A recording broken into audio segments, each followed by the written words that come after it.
I don't care what you have to get done for work. Between these times and these times, we're doing family time. Put the phone down. Don't focus on that because the work will be there later. Focus on the family, because if I died yesterday, you'd really regret those actions today. What's up, everybody? I'm Brandon. And I'm Sam. And this is the Ride or Die podcast. And this week, our topic is around parenting. Back to school! Yes, that is, at least for Florida anyway. I think some of the other states went back last week. Some are going back next week. 3 weeks. Anyway, it's back to school season, right? Yes. But let's start real fast with our Middleton madness, because with back to school coming up, we also look back at the summer and went, where the hell did that go? So yeah, I was talking to someone yesterday. They were like, I thought summers, I remember being a kid, summers were 3 months. And it feels like now it's like 2 months. No. Summers are shorter. Summers were never 3 months. They just felt longer when we were kids, maybe. Well, you know, we were in school till like the end of June because we lived up north. So it might have felt like a long time, and then we didn't go back till after Labor Day. And things are a lot different down in Florida. You know, kids get out in May and they're back by the beginning of August. So it's still summer, and it feels like summer around here. Anyway, we're looking back at the summer going, where the heck did it go, right? And I said, we haven't even taken like one trip with the kids anywhere. We had a trip for the weddings that we went and took, but we didn't take the kids anywhere. So I threw together a last-minute staycation over at Disney. Why not, right? Love living in Florida. Oh my gosh, we love it so much. And the kids. 35th trip to Disney in the last probably more. 2.5 years. I know. And it doesn't get old. I think because Disney just has so much to do between Disney Springs and all the parks, and there's so many different hotels you can stay at around there. It's a different experience for us every single time. Well, Disney also keeps adding stuff. Like 3 years ago, they didn't have Toy Story, they didn't have Avatar, they didn't have a lot of stuff. So the madness is just cramming as much as we could into like 3 quick days because it was fast. 4 days. Thursday, 4 days, Friday, 3 nights. No, I mean, we didn't even get there till 5 o'clock on Thursday. Can't count Thursday. Anywho, $1 million later, we had a great weekend. They charge you for everything there. Everything. It's so crazy. But anyway, we had a great time. We got a little character dinner in on Thursday. We had that should be the Middleton Madness. Oh, the $26 cocktail. Disney is very smart. Oh my goodness. I love that Disney is all about family. So it's not the place to go and party and have a bunch of cocktails. So they make sure to discourage you. A lot of places don't even serve alcohol. And then this one restaurant, the waiter went to like the restaurant next door, and then they brought us the bill, and it was $26. Brought me back a $30 drink. So we were like, all right then. And I was like, that's the no. one and only cocktail. I know. Yeah. Well, we ended up getting a nice discount off the bill after we had a nice conversation with the manager. Never take no for an answer. I just kept asking again. I know. I was like, really? We could have bought a whole bottle of Tito's for this one little drink that doesn't even taste like there's anything but seltzer in here. Anywho, long story short now, because you're talking about this silly drink. Friday was actually my favorite time, and Sunday morning, because Friday we did work half the day to make sure we weren't falling behind. But in the early afternoon, our friends came over and we went down to the pool to have a pool day. We love these guys. We have so much fun with them. And our friends are the same age, and they're just best friends, and they get to grow up together, which is so awesome. Mm-hmm. But madness, right? We're not at the pool for more than, Brandon went a little early, but we're not at the pool for more than 20 minutes before I see this black cloud rolling in. And if you see that in Florida, that means a storm's coming for at least a half hour. Or 5 minutes. So I saw this empty cabana, and mind you, it's only one of 3 at the pool. And I'm like, let's rent this thing, and everybody was down. We literally moved our stuff in the cabana, downpour. Everybody is running all around the pool, and we're just like sitting, chilling with the kids, eating a snack. It was awesome. Saturday we did the park. Sunday we did the park, and Sunday morning after we went to the park, we met up with our other friends that were in town from Jersey, and met up with them for brunch, which was amazing. It's a great time. Amazing. Yeah, we had this like huge, there were 10 of us around this big round table made out of like a tree stump, family style. It was amazing. We had such a good time. So that was the madness. Then we had to get home Sunday just in time to sleep and get the kids to school, which made us And I took a nap. Oh, Brandon always takes naps, but yeah. I was exhausted. You've been napping ever since we've been home, too. Last night you couldn't hang either, and you had to take a little nap yesterday evening, really? too. Yeah. My goodness, I forget. I went, Peyton, what should we tell Daddy today about your first day at school? And he's like trying to open his eyes. You were exhausted. I was tired. He's exhausted, and he's grumpy. He's grumpy this week. I'm dealing with a grumpy grandpa, and...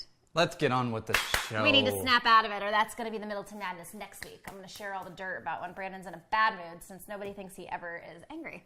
But he's a big grumpo. Whatever. Look, it's already changing your mood, though. You're smiling and turning red, because it's kind of embarrassing for me to call you out that you're grumpy. Hey, we only got like 20 minutes left of the show. I'm grumpy because he's grumpy. Let's jump into some parenting tips. Okay, so this week we got back to school, kind of like the back to school lowdown, right? Order clothes that we're missing, get dinners and groceries planned for the week. There's a lot of stuff we gotta do. All kinds of stuff. Yeah. So I wrote this quick list of things that we love to do around these times because our kids have been in preschool and stuff for a couple years now. But these are some things that really work for us and help keep less madness on a day-to-day basis around here, because between work and school, marriage, parenting, outside things with friends and weekend activities and birthday parties and all this stuff, life can get way too crazy and overwhelming when you throw school in the mix. So here's some things that we use to help keep us organized and keep us sane. Yes, and we have covered in detail things about prioritizing. We've talked about minimum wage activities, the things that we outsource versus do ourselves, because some of our friends, one of the things that Sam's going to share, they're like, oh, I can't believe you have this delivered, or you do this, or I enjoy doing that. And it's not about what you enjoy doing or don't enjoy doing, or if you can do it or can't do it. It's about, there's only so many hours in a day, and so there are things that we are willing to be very efficient on, because the most precious time that we have is those couple of hours that we have after the kids are out of school, and the last thing we want to be doing is like chores or stuff, right? Yeah. And the weekends, that's only 2 days. It goes by really quick. It goes by so quick. Family time is extremely important. So we're giving you like a hit list this week. Nice short episode. And if you want to go into more detail, we have He's set we've the covered tone so we've that covered plenty of blab. these things in more detail on past episodes. So comment if you want us to expand on anything else. If you have any other questions, we're happy to. Yeah, if you want to really get in the nitty gritty, we can always do an IGTV or something, or a Facebook Live, and go more into detail on any of these. So just let us know. So speaking of time, how do we protect it? Oh. Number one, set boundaries. We'll just go right to the bottom of the list. And this, I think, is really important. This is the one that I would probably spend the most time on, so I guess it's okay that we hit it up first in case I blab a little bit too much for your liking. Give us an example of setting boundaries. Okay, there's two sorts of boundaries I like to set. One is, like Brandon said, with your weekends being so precious, it's so, like, when you have a social life and friends and the kids have friends at school and everybody wants to get together on the weekends, your weekends really can fill up fast. And sports and extracurriculars. Yeah. So we really have to prioritize and set boundaries as to, like, okay, if we do, here's an example in our house. I'm in charge of the scheduling for the most part. Brandon throws everything my way that he wants on the calendar, and then I kind of have to sift through and figure out what are we doing and what are we skipping.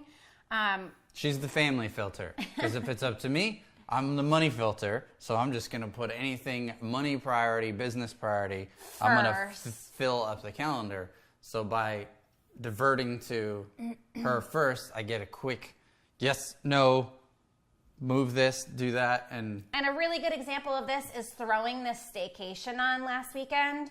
Instead of just going, we've been really busy, let's just relax before school starts. I said these kids have worked just as hard as we have all summer. You know, they've gone to camp, they've been well behaved, they've been working on their manners, they've been cleaning up their toys, they've been great, and they deserve a reward too. And that's how I kind of look at the weekends. Like, are we going to rest? Are we going to go play? What are we doing? We set boundaries. There's the other side, which is within our home, and setting boundaries with work versus personal time. And we're in a really busy season right now. Brandon and I are with our businesses. And this is crucial to not crush the momentum with family and marriage, is not being locked in on technology, on the phone, and in business all the time. And really, it's just mindset. When you go into anything with a good mindset, even doing the dishes or cleaning the laundry, like, you just get it done, and then you get to move on to the next thing. And I'm kind of like that with this one little precious period of the day where I feel like the kids could be the worst, which is like between 5 and 8, 6 and 8 is our sweet spot. Some days Brandon needs a little extra time to get some stuff done. But without a doubt, between 5 and 8 or 6 and 8, like, I'm pretty hardcore, and I've let it slack a little bit towards the end of the summer because it's summer. But now we're back in the school season, and for the last few days, you can ask Brandon, I've been very diligent. Like, I don't care what you have to get done for work. Between these times and these times, we're doing family time. Put the phone down. Don't focus on that because the work will be there later. Focus on the family, because if I died yesterday, you'd really regret those actions today. So how do you set the boundaries? Is it just like scheduled time? Because life is dynamic. We talk about it all the time. Things are always changing. Mm-hmm. So how do we clearly draw the line in the sand? Is it just, hey, Monday through Friday, these hours, or what's our way for setting that boundary? So we do say Monday through Thursday, because generally we take a date night on Friday or Saturday. So we do say Monday through Thursday. There's specific hours that we are home. There's certain things that we want to add to the calendar, like a couples night or something for the kids, extracurricular after school, that will come on there. But we need to discuss it as a family and prioritize, so we're not just getting lost in extracurriculars and work all week. Mm-hmm. With you, I am generally able to look at your workload and tell how stressed out you're going to be, but that's just because we communicate all the time. So when you're communicating more, it's easier to determine, no, babe, that can wait. Let's have dinner. Let's, spend some time with the kids, versus I'll hold down the fort. You go finish up that deal. We have a closing tomorrow. That's a little urgent. Or we have to close at 9 o'clock in the morning on a property. Yeah, you getting the closing paperwork finished is probably a little bit more important than you helping me with the kids while I make dinner tonight, right? So we have boundaries, and then we have grace. So right. It's like, hey, these hours after school is kind of that protected time by default. You don't have to ask about it. You don't even have to put it on the calendar. It is an understood, hey, this is one of our boundaries. Yeah. And then if there are times where we're in a busy season or we do have a closing, something's time sensitive, then we have an understanding that there's a little bit of grace. But you take that grace too far, and then things get out of balance. So that's and you just boundary. say no more. Like, you can't go to 3 birthday parties at the same time on a Saturday afternoon. You have to choose one. So just be willing to say, or none, right? Just be willing to say no. And I would say in a given month, right? We got 4 weekends in a month. When we're out of balance, it's usually because there was like a trip, a birthday party, a friend function. Like, if there's more than 2 weekends that we're doing social stuff versus being at home, just us, or maybe a couple or something will come over. But if we're not home 2 to 3 of the weekends, that usually throws us out of balance. Oh, you're so funny. I was going to say the complete opposite. We can handle doing 2 to 3 weekends at a time, but then that 4th one, I'll say no to everything and we'll stay home. Or if we have... I like staying home. If we have one weekend where home stuff handled. Well, I was going to say, I like to pick one day of the weekend where we're home doing home stuff, and I like it to be a little bit more dynamic and not so scheduled. So that's where we get to off balance, is when, it's like there is a birthday party. So now we have to relax on Sunday. And sometimes it just doesn't happen that way. Sometimes we wake up on Saturday and we're like, let's stay home. He wants to clean up the garage, and I just want to straighten up the house and organize some stuff with the kids and let the kids rest. And you got to figure it out for you. But generally, if we do 3 weekends in a row of craziness, the 4th weekend, I'll say no to everything, no matter how crazy and important it is. The answer is just no. So if you find yourself a little stressed out or a little out of balance or whatever, you can't improve what you don't measure. So that's one way of looking at it. Hey, you got 4 weekends in a month. Is this month feeling crazy? Look back at the last 2-3 weeks. If you're like, shit, we had this, and then we had the kids had that, and then this. Yeah.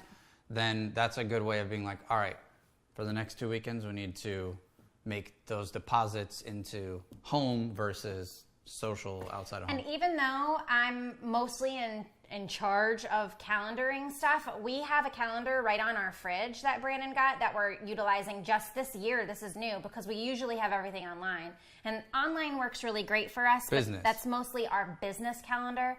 So I only put things on that calendar that Brandon cannot book over, right? Because that's interfering with business/family. So I'll put those things on his calendar. If it's a weekday during the day or something, and he needs to be here as a father, right? But now we have the shared calendar where even the kids can see. And I think if you have older kids, this is even more important, right? That everybody can see what's going on. Everybody can see when they're going to have their relaxation time or socializing time or whatever, just so it doesn't get too crazy and everyone is on the same page. That's super important.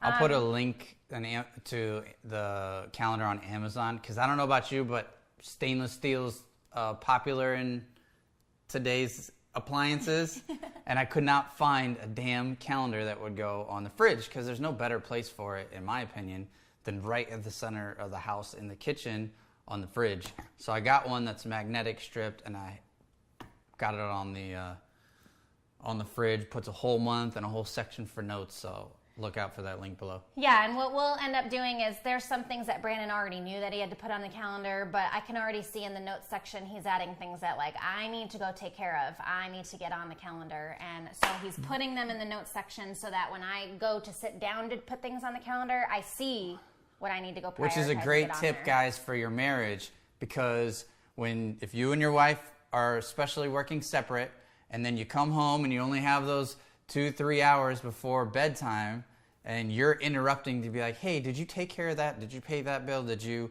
call that thing? Did you call the lawn guy? It's just gonna annoy the crap out of me. It's gonna turn into a potential argument or just a bad vibe in those precious hours when everyone's at the end of their energy for the day. But if you can think, oh, I wonder if or I know she needs to, and she needs another nudge or reminder, you just walk right over to the whiteboard, write it down, and then it's there. It's off of your mind. Now you're not obsessing about it or having any resentment or whatever. It's right there. And now you don't have to mess up that time. For us, it's the whiteboard.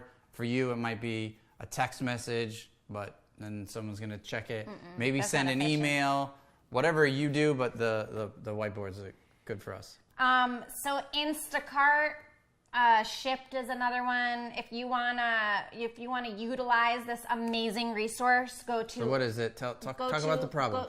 Go to instacartdiscount.com right now while I talk to you about this, and save $10 on your grocery bill. So.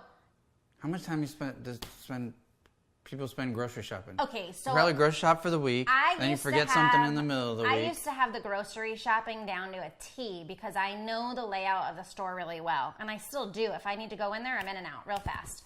I have a list of things I need, and I would run in and run out. But that's still time consuming. It would still take me an hour to go do, and the time to drive there and back. Now I use, and have for a while now, ever since we had babies, it was so much harder to go to the store and really stressful to take the kids with me. Like, that's not good for my sanity. Mommy, I want this, I want that, I want this. Or they're just in a bad mood and they don't want to be there. Like, some days they're not on a Jumping good day, out of but the you cart. still need to eat. And then it's like so frustrating to be at the store with the kids. I know there's other moms that get this. So I started using Instacart. Originally Shipped, but I'm not as big of a fan of Shipped as I am of Instacart. Instacart's better. They have more variety of stores. The mobile app is better. And they deliver and shop for me. So I make the list just like I would make a list anyway, but it's in a shopping cart for my shopper to go get my groceries for me. They shop, they bring it to me. If it's pouring rain outside, I didn't have to be out in the rain. They bring it to my door and they bring it to my countertop so I don't have to lug all that stuff around. And they let me know if they don't have stuff in the store so that we can work on getting a replacement for it, because I kind of plan out what the meals are going to be. And it's amazing. It's such a time saver. It's a little bit more expensive than if you go to the store yourself financially. But when you put the value more on what your time is actually worth, you end up saving a ton of money in the long run because you have that time to spend other places. So it's a really, really, really, really good tool to use. Let me help you with that expensive thing. Because if you're like, when I grew up, my mom was always like, you got to get the store brand, you got to get what's on sale, da da da. Instacart is about 5% more expensive than if you just walked in the store. So if you spend $100, you're going to spend $105. But if you go to the grocery store, especially with your kids, and you pick up one extra thing that you didn't plan on getting because you're there and you're in the store, you're going to spend more by being at the store than you do on the app. And I'm gonna be honest about this. It's 5% on the pricing, but then you tip and there's a fee on top of it, so it ends up being about 15% more. But how much do you make at your job? Do you get paid $20 an hour at your job? Okay, well, if you spend an hour there, no one's paying you $20, but that's $20 that you're spending. So I know as entrepreneurs, I would argue it's even this is more. extra important because that hour I could have spent closing on a deal with Brandon that would have made us $5,000, $10,000 or more, right? So on average, it's our deals an hour are we could have between been 5 and 10. spending in the bedroom. Yes, or that, right? Yeah, right? Because with all the time, at the end of the day, we're like ready to crash. We're getting creative about where we're having sex right now because we're so busy. Speaking of which, let's pause this podcast and we'll be right back. Just kidding. Set up play dates.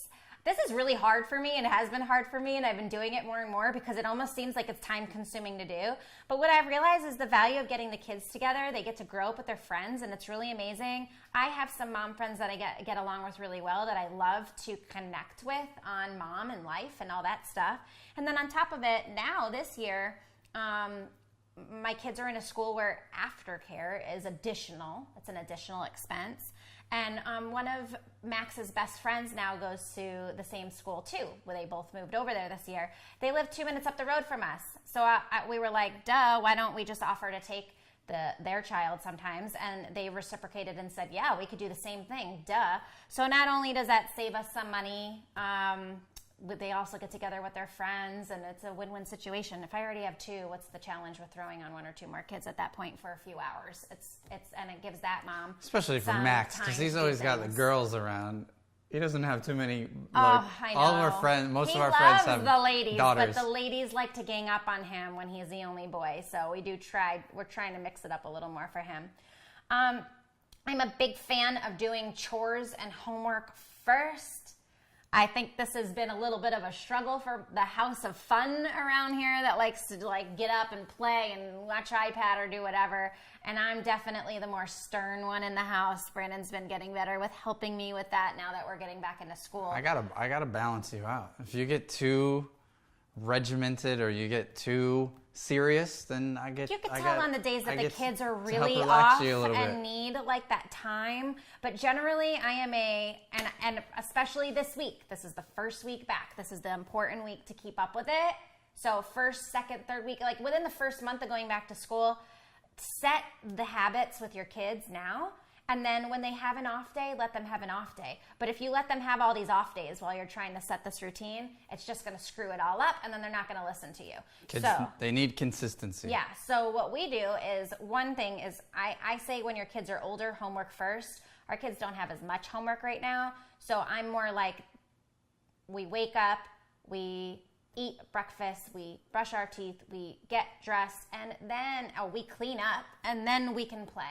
There is a routine. If I let Max get up and play, he's only 3.5. So if I let Max get up and play first, he doesn't want to do anything else. And it actually really frustrates me and changes my mood.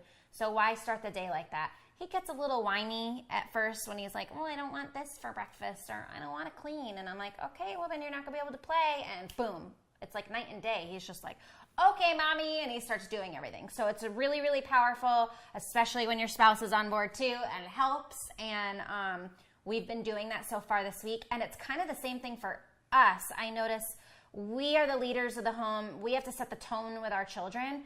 So Brandon and I love to just kind of wake up and have a little coffee, but this week we're not doing that. We're waking up, we're getting their lunch ready, we're helping them get dressed, we're helping them brush their teeth, we're helping them clean up, we're helping them get ready. We're cleaning up the dishes if we didn't do them the night before, and all the snacks and lunch and everything is good and by the door. And this morning, for example, we're on day 2, and they had a solid hour still before they had to go to school because they were like this to get stuff done.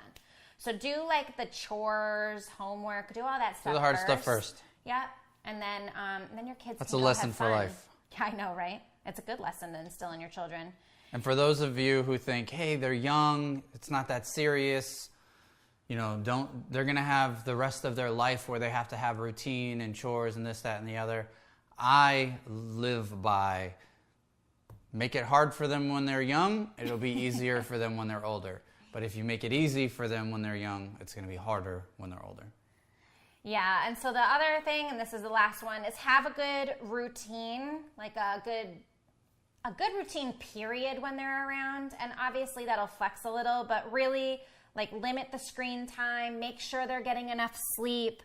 Tell them about the Kindle, the fire. What about the fire? Oh, like having a time limit on it? Or yeah. Okay, so we have the Amazon Fire tablets for kids. There's a kids version where it's already set up to have all the rules set for young ones.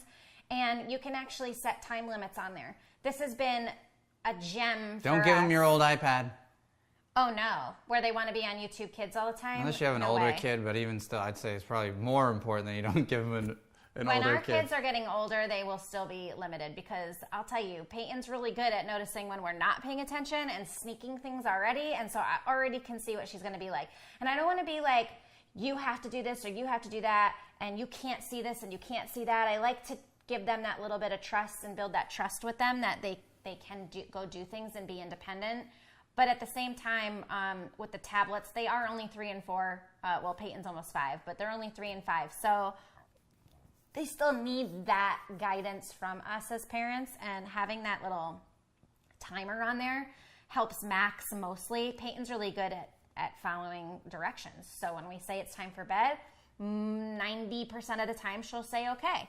Max will say, no, I want more iPad time. But if that timer goes off, he doesn't fight the timer. He almost thinks that this thing is broken or something when the timer goes off. Right. So he'll get off and, go to the bathroom, and then we'll do story time, or we have the Bible app for kids that they like to do in bed.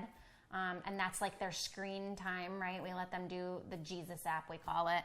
And Max is really adamant. That's what he wants for bedtime. He'll do a story, and then he'll either bring it out or just fall asleep, and we go in and grab it.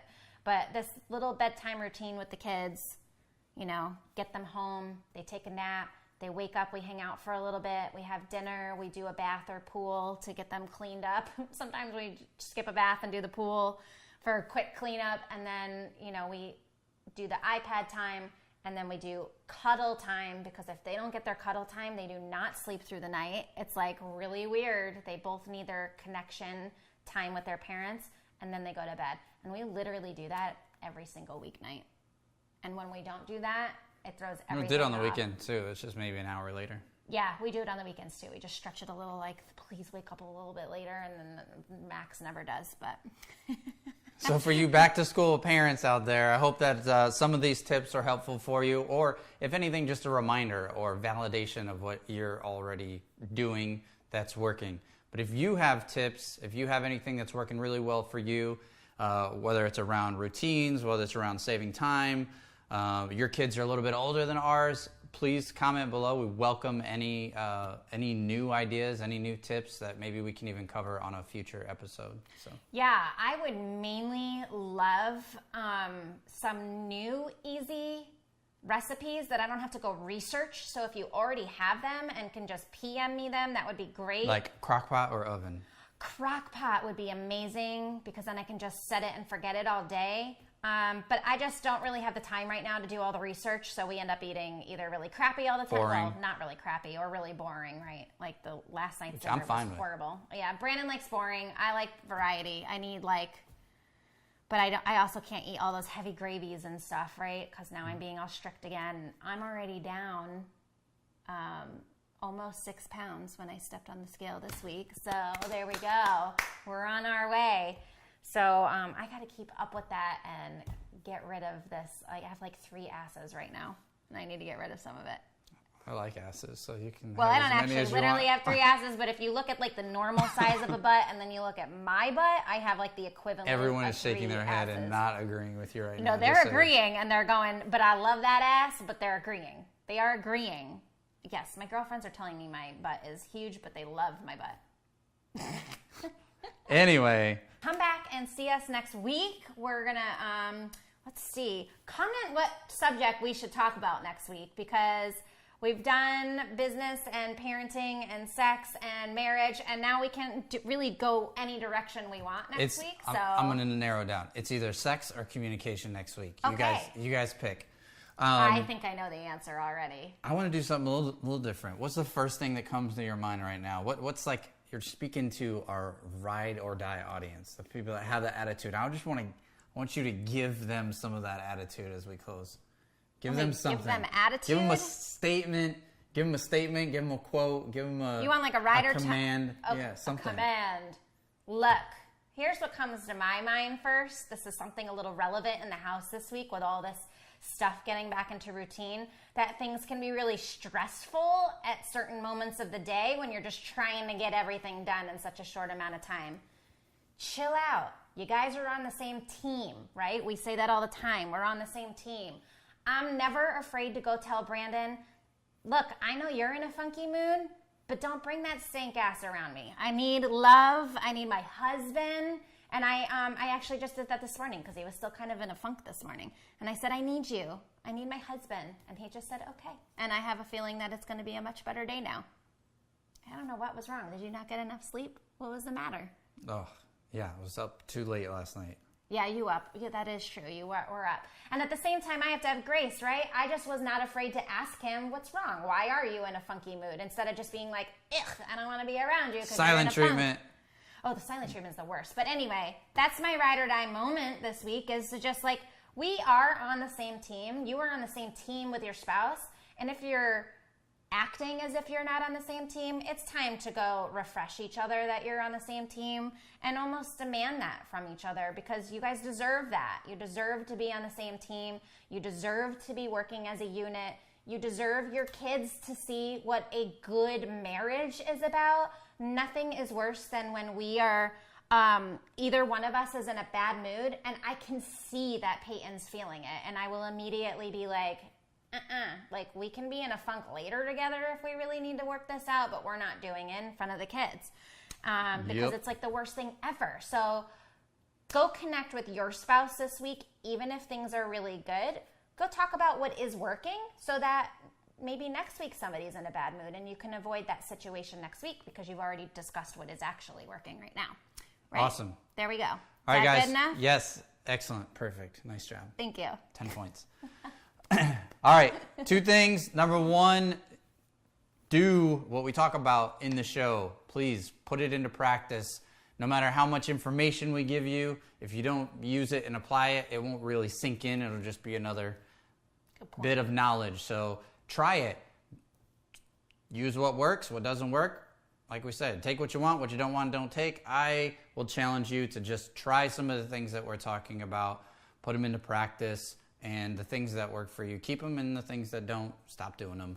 And the second thing is, please share this show with someone, another couple that you think needs to hear it. So we're back to school. A lot of friends with kids are doing the whole back to school thing. So if anything that we shared was helpful, at the very least, get $10 in free groceries from InstacartDiscount.com.